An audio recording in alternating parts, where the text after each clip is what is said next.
उद्धवजी, तुम्ही फक्त मुख्यमंत्री झाला नसतात ना, रिमोट कंट्रोल तुमच्या हातामध्ये ठेवलं असतात, निवडणूक लढवली नसतीत का शिवसेना प्रमुखांना निवडणूक लढवता आली नसती, आली असती ना. ज्या पद्धतीने मुंबई महानगरपालिकेमध्ये विकासाच्या माध्यमातून काम होत आहे, मी आपल्या दाव्याने सांगतोय, माझा एक मित्र 15 वर्षानंतर मुंबईमध्ये आला होता, तो अवाक झाला. अरे म्हणे, रामदास भाई, या 3 वर्षामध्ये मुंबई एवढी बदलली कशी? अरे छत्रपती शिवाजी महाराजांचा हा भगवा झेंडा, आई तुळजाभवानीचा हा भगवा झेंडा, हा शिवसेना भाजप युतीचा भगवा झेंडा, भगवान श्रीकृष्णाच्या रथाभोवती असलेला भगवा झेंडा, हा मावळ्यांचा भगवा झेंडा, हा तेजाचा भगवा झेंडा, हा हिंदूंचा भगवा झेंडा या मुंबई महानगरपालिकेवरती बसती. अगर शिवाजी न होते तो सुनतिया सबकी होती, सुनतिया सबकी होती. हे कवी भूषण यांनी त्यावेळेला सांगितलं होतं बांधवानो. होय बांधवानो, गो ब्राह्मण प्रतिपालक, हिंदवी स्वराज्य संस्थापक, सिंहासनाधीशित जनता राजा छत्रपती शिवाजी महाराज की, छत्रपती शिवाजी महाराज की, छत्रपती शिवाजी महाराज की. जय भवानी, जय भवानी, जय शिवाजी, जय शिवाजी, जय जय जय जय जय भवानी, जय जय जय जय जय शिवाजी. आवाज कुणाचा? अरे महायुतीचा ना. आता असं काय करत आहे बांधवानो? व्यासपीठावरती बसलेली शिवसेना भाजप आरपीआयची सगळी नेते मंडळी आणि शिवसेना भाजप पदाधिकारी बंधू भगिनी मातांनो,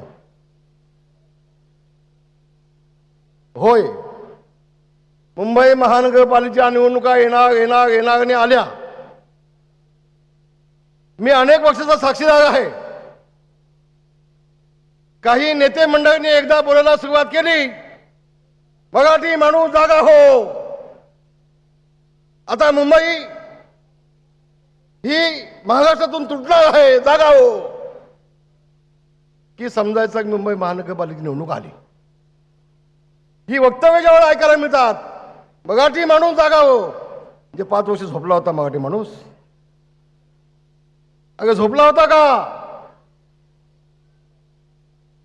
एक गोष्ट उद्धवजी तुम्हाला पुन्हा एकदा सांगतोय, जोपर्यंत चंद्र सुगे आहे तोपर्यंत मुंबई महाराष्ट्रापासून वेगळं कुणाच्या बापामध्ये हिंमत नाही. हे पुन्हा एकदा मी आपल्याला सांगतोय आज. होय होय उद्धवजी, मराठी माणूस तुम्ही काय केलं हो एकदा सांगा ना. एकदा आमने सामने होणं जाऊ द्या. पत्रकारांना माझी विनंती आहे, समोरच्या व्यासपीठावरती उद्धवजी ठाकरे आणि समोर रामदास कदम होऊन जाऊ देत, होऊन जाऊ देत. अगं 30-25 वर्ष मुंबई महानगरपालिका तुमच्या ताब्यात आहे. 25 वर्ष मुंबई महानगरपालिका तुमच्या ताब्यात आहे. उद्धवजी तुम्ही काय केलं मराठी माणसासाठी एकदा सांगा, एकदा सांगा, होऊन जाऊ देत. 25 वर्ष मराठी माणसासाठी आपण काय केलं मुंबई महानगरपालिकेच्या माध्यमातून ते एकदा सांगा. आणि आणखी एक गोष्ट सांगा, आपण या 25 वर्षामध्ये माझा गिरगावचा मराठी माणूस असू देत, लालबागचा असू देत, दादरचा असू देत, हा सगळा मराठी माणूस हा नालासोपाच्या पलीकडे, ठाणे कल्याण भिवंडीच्या पलीकडे कोणी घालवला, कसा गेला? उद्धवजी सांगाल तुम्ही? ते मगाशी कोणतं इथं मला शेवाळांनी भाषणामध्ये काय सांगितलं, ते 2 पिल्लं एकत्र येऊन काहीतरी दाखवत आहेत. बोलेन पुढलं पिल्लांच्या वरती. पण एकदा सांगा, हा माझा मराठी माणूस मुंबईच्या बाहेर फेकला कसा गेला? आज सगळ्या ठिकाणी मोठमोठ्या 50 माळ्याच्या बिल्डिंगी, 52 माळ्याच्या बिल्डिंगी, 60 माळ्याच्या बिल्डिंगी उभ्या आहेत. त्यामध्ये मराठी माणूस कुठं आहे? दाखवा, दाखवा, एकदा होऊन जाऊ देत. येसाव्याच्या योजना मगाशी त्या उल्लेख केला गेला. होय, बांधकामाची देखील आहे, शासकीय वसाहत देखील आहे. सांताक्रुझ देखील आहे, विले पार्ले देखील आहेत. 8-10 हजार लोकांना तुम्ही बिल्डिंगांच्या घशामध्ये झोपडपट्ट्या टाकल्यात एसआय योजनेच्या माध्यमातून, आणि 10 वर्ष त्यांना साधा 1 वर्षाचा मानधन देखील नाही, भाडं देखील नाही. हे सगळा माणूस गेला ना, कुणी घालवला? उद्धवजी कुणी घालवला सांगा ना. एसआयच्या योजना कोण आहेत? पार्टनर कोण आहे त्यामध्ये? भागीदार त्यामध्ये कोण आहेत? हो, माझ्याकडे सगळे कागदपत्र आहेत, होऊ दे समोर एकदा. आणि म्हणून उद्धवजी 2 भाऊ नाही, आणखीन 2-5 भाऊ आले ना, तरी आता मुंबईचा मराठी माणूस तुम्हाला मत देणार नाही, हे मी आज ठणकावून सांगण्यासाठी उभा आहे. होय, ठणकावून सांगण्यासाठी उभा आहे मी. मराठी माणूस, या देशाचे पंतप्रधान नरेंद्रजी मोदी साहेब, त्यांनी मराठी माणसेला अभिजात दर्जा दिला.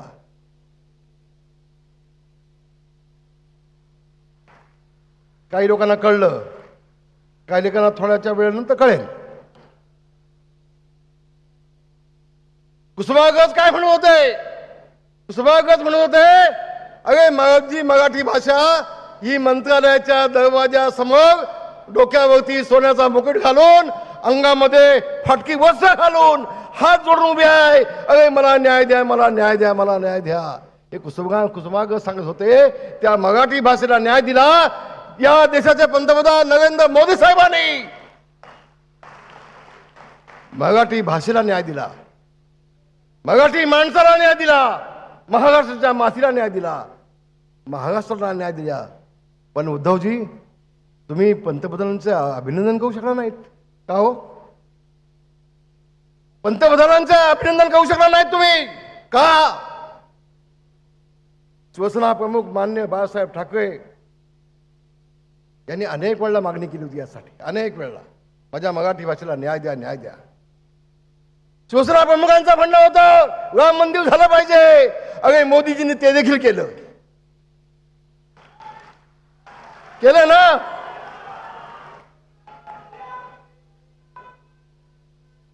जय हो, जय हो. ठीक बा, ठीक बा, ठीक बा, ठीक बा, ठीक बा. होय बांधवानो, शिवसेना प्रमुख मान्य बाळासाहेब ठाकरे यांचं स्वप्न होतं राम मंदिर झालं पाहिजे. शिवसेना प्रमुखांचं स्वप्न होतं हे 370 कलम जे काश्मीरचं आहे ते निघालं पाहिजे आणि काश्मीर या देशाचा भाग झाला पाहिजे. मोदी साहेबांनी ते केलं, मोदी साहेबांनी ते केलं ना. अरे भावानं, मग त्या उद्धवजींना सांगा ना, हे शिवसेना प्रमुखांचं स्वप्न होतं. शिवसेना प्रमुखांचं स्वप्न साकार केलं या देशाचे पंतप्रधान नरेंद्र मोदी साहेबांनी. त्यांचं अभिनंदन करू शकत नाही तुम्ही? त्यांना शिव्या घालताय, त्यांना वाईट बोलताय, त्यांच्या मुळावर घाव घालण्याचा प्रयत्न करताय. कशासाठी? मागचा उद्देश काय? आणि म्हणून उद्धवजी, तुम्ही तुमचं आत्मपरीक्षण केलं पाहिजे. 100 सोना की 1 लोहा की, एकनाथ शिंदेने एकच घाव घातला आणि तुमचा सत्यानाश करून टाकला, तुम्हाला संपवून टाकला. अगं, एकनाथ शिंदेनी जो निर्णय घेतला, 35 देशांनी त्याचं स्वागत केलं, 35 देशांनी स्वागत केलं. उद्धवजी, वेळ तुमच्यावरती का आली, का आली? अगं, चांगल्याला चांगलं म्हणा ना. एखादी आपल्या देशाच्या पंतप्रधानाने चोख उत्तर पाकिस्तानला दिलं, चोख उत्तर दिलं, तरी पण काही इल्लं काही नाही. तुम्हाला झाले काय? तुम्हाला नेमकं हवं काय? मला मोठं आश्चर्य वाटतं उद्धव, तुमचं मोठं आश्चर्य वाटतंय. एकनाथ शिंदेना घाल शिव्या, घाल शिव्या, घाल शिव्या. पण ते शिव्या घालण्यापेक्षा तुम्ही आत्मपरीक्षण केलं पाहिजे की एकाच वेळेला आपले 40 आमदार, त्याच्यामध्ये 10 कॅबिनेट मंत्री आपल्याला सोडून का जातात, त्याचं आत्मपरीक्षण तुम्ही केलं पाहिजे उद्धवजी, तुम्ही केलं पाहिजे. ही वेळ आपल्यावरती काय येते? भाजपच्या मंडळीला काय माहिती नसेल तुम्हाला मी सांगतो. एकनाथ शिंदे पहिल्यांदा निघून गेलेच, पण आमचे गुलाब पाटील ते 20 आमदारांना घेऊन गेले उद्धव साहेबांकडे. नशीब त्यांनी वेळ दिला. म्हटलं, उद्धवजी, आम्ही सगळे आपला विनंती करण्यासाठी आलोय, काय बोला. आपण युतीमध्ये लढलो, आपण शिवसेना भाजप युतीमध्ये लढलो, मग तुम्ही पुन्हा काँग्रेसला सोडून आपण भाजपमध्ये जाऊया, भाजपसोबत जाऊया. काय उत्तर दिलं उद्धवजींनी? उठा, गेट आउट, गेट आउट, चालते व्हा, तुम्ही पण चालते व्हा. गुलाब पाटलांना 20 आमदारांना तुम्ही गेट आउट केलं, चालतं केलं, आणि मग 50 खोके ओके, 50 खोके ओके कशासाठी? मग काय चूक का केली आमदारांनी? ज्या शिवसेना प्रमुखांनी सांगितलं होतं, शिवाजी बागच्या जाहीर सभेमध्ये सांगितलं होतं शिवसेना प्रमुखांनी, अरे बाबांनो, ज्या दिवशी काँग्रेस सोबत जाण्याची मला वेळ येईल त्या दिवशी शिवसेना नावाचं माझं दुकान मी बंद करून टाकेन. हे शिवसेना प्रमुखांची घोषणा होती. शिवसेना प्रमुखांनी जाहीरपणे सांगितलं होतं, काँग्रेसमध्ये जाण्याची वेळ येईल, सोबत जाण्याची वेळ येईल, माझं दुकान मी बंद करून टाकेन शिवसेना नावाचं. त्या काँग्रेस सोबत तुम्ही जाताय, शिवसेना प्रमुखांच्या विचाराला मोठमाती देताय आणि पुन्हा एकनाथ शिंदेला शिव्या घालताय का? ते भाजपसोबत गेले म्हणून. आज वाजपेयी साहेब नाही आहेत, आज अडवाणी साहेब नाही आहेत, आज मुंडे साहेब नाही आहेत, आज दत्ताजी साळवी नाही आहेत, आज नवलकर साहेब नाही आहेत, दत्ताजी नलावडे साहेब नाहीत, आज मनोज जोशी नाहीत, आज सुदीप जोशी आज नाही आहेत. हे सगळे शिवसेना भाजप युतीचे साक्षीदार होते बांधवांनो. स्वतःला मुख्यमंत्री बनण्यासाठी तुम्ही शिवसेना भाजप युती तोडलीत आणि मुख्यमंत्री बनण्यासाठी काँग्रेसची साथ पकडली. मी आज दाव्याने सांगेन, उद्धवजी, होय माझी छोटी अक्कल असेल कदाचित, पण तुम्ही खूप खूप उशिरा, तुम्ही ज्यावेळेला आम्ही जेल भोगत होतो ना, तेव्हा उद्धवजी तुमची फोटोकॉपी चालली होती, फोटोकॉपी. तुम्ही आम्हाला खूप जुने आहात. पण एक गोष्ट मी सांगतो उद्धवजी, तुम्ही मुख्यमंत्री झाला नसतात ना काँग्रेसमध्ये जाऊन, तर शिवसेना फुटली नसती. आणि आज शिवसेना भाजपा एकत्र तुम्हाला पुन्हा एकदा अखंडपणे पाहायला मिळाली असती. चूक तुमची आहे. शिवसेना प्रमुख मुख्यमंत्री होऊ शकले असते. शिवसेना प्रमुख माननीय बाळासाहेब ठाकरे या देशाचे लोकसभेचे अध्यक्ष होऊ शकले असते. त्यांनी मनोज जोशींना अध्यक्ष केला. अगे नारायण राणे सारख्या सुपुत्र बसलेत, त्यांना मुख्यमंत्री केला शिवसेना प्रमुखांनी. शिवसेना प्रमुख कधी निवडणूक लढले नाहीत. शिवसेना प्रमुखांनी कधी कुठलं पद घेतलं नाही. आमच्यासारख्या सर्वसामान्य कार्यकर्त्याला असामान्य महत्व प्राप्त करून देण्याचं काम माझ्या शिवसेना प्रमुखांनी केलं. तेच काम तुम्ही केलं असतात ना, तेच काम तुम्ही केलं असतात. रिमोट कंट्रोल तुमच्या हातात ठेवला असतात. तुम्ही एक दिवस आधी त्या मडमध्ये जी मिटिंग झाली हॉटेल विटीमध्ये, तेव्हा तुम्ही घोषणा केलीत की उद्या मी या एकनाथ शिंदेना मुख्यमंत्री बनवतोय, मला मुख्यमंत्री व्हायचं नाही. तुम्ही घोषणा केलीत. मग उद्धवजी सांगा, एका रात्रीमध्ये असं काय घडलं? एकनाथ शिंदे बाजूला गेले आणि पटकन येऊन त्या तुम्ही मुख्यमंत्री झालात. असं एका रात्रीमध्ये काय घडलं ते एकदा महाराष्ट्र जनतेला कळू देत, समजू देत. एक तुमची चूक, हे शिवसेना प्रमुखांनी उभी केलेला पक्ष हा पत्त्यासारखा बिल्डिंग सारखा कोसळला खाली. त्याला जबाबदार एकनाथ शिंदे आहेत. तुम्ही तुमचं आत्मपरीक्षण करून बघा. आणि म्हणून मुंबई महानगरपालिका तुम्हाला हवी. मी लहान असताना गोष्टी आम्ही वाचायचो पुस्तकामध्ये, तर कुठल्या तरी राक्षसाचा जीव आहे ना, तो पोपटामध्ये असायचा. एखाद्या राक्षसाला मागत असेल तर त्याचा जीव पोपटात असायचा, असं लहानपणी आम्ही वाचायचो. आणि आता आम्हाला कळतंय की मुंबई महानगर उद्धवजींचा जीव हा मुंबई महानगरपालिकेमध्ये अडकलाय. मुंबई महानगरपालिकेमध्ये अडकलाय. काय हो,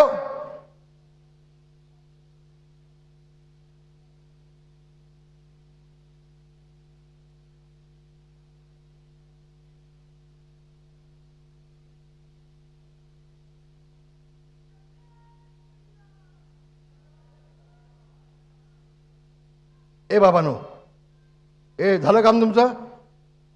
जात शाबास, ठीक ठीक बा, ठीक बा, ठीक. आणि म्हणून एक गोष्ट मला उद्धवजींना सांगायला हवी.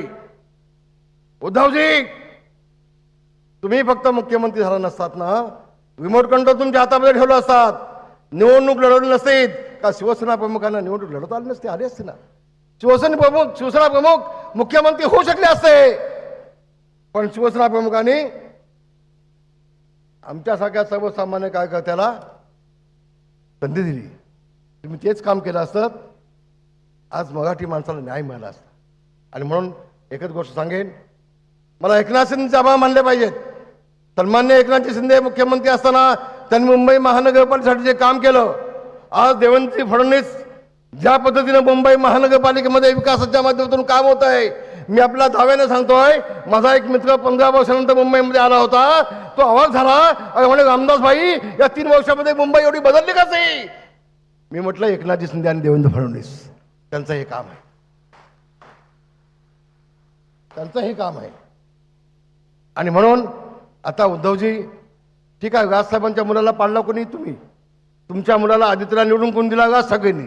आता राज ठाकरेंना एवढं जर कळत नसेल तर त्याला मी काय पुढं बोलायचं, मी आधी काय बोलू. म्हणून माझ्या सगळ्या बांधवांना विनंती आहे, ज्यांना ज्यांना तिकीट मिळाले नसेल, बाबांनो कोणी गागू नका, एकमेकाला समजून घ्या, समजून घ्या. तिकीट एकच असतंय, इच्छुक 10 जण असतात. आता आपण सगळं बघतोय माध्यमामध्ये, आपण इतकांना कोणाला संधी देऊ नका. तिथं आता शिवसेना भाजपा युती आहे, तिथे कुठेही एकमेकाशी बेईमानी गद्दारी होणार नाही, याची दक्षता आपण सगळ्यांनी घेणं अत्यंत आवश्यक, अत्यंत गरजेचं आहे असं मला वाटतं. आणि म्हणून आपण सगळ्यांनी उद्याच्या येणाऱ्या निवडणुकीमध्ये अरे छत्रपती शिवाजी महाराजांचा हा भगवा झेंडा, आई तुळजाभवानीचा हा भगवा झेंडा, हा शिवसेना भाजप युतीचा भगवा झेंडा, भगवान श्रीकृष्णाच्या रथाभोवती असलेला भगवा झेंडा, हा मावळ्यांचा भगवा झेंडा, हा तेजाचा भगवा झेंडा, हा हिंदूंचा भगवा झेंडा या मुंबई महानगरपालिकेवरती महायुतीचा डौराने फडकावा. धन्यवाद. जय हिंद, जय भीम, जय महाराष्ट्र.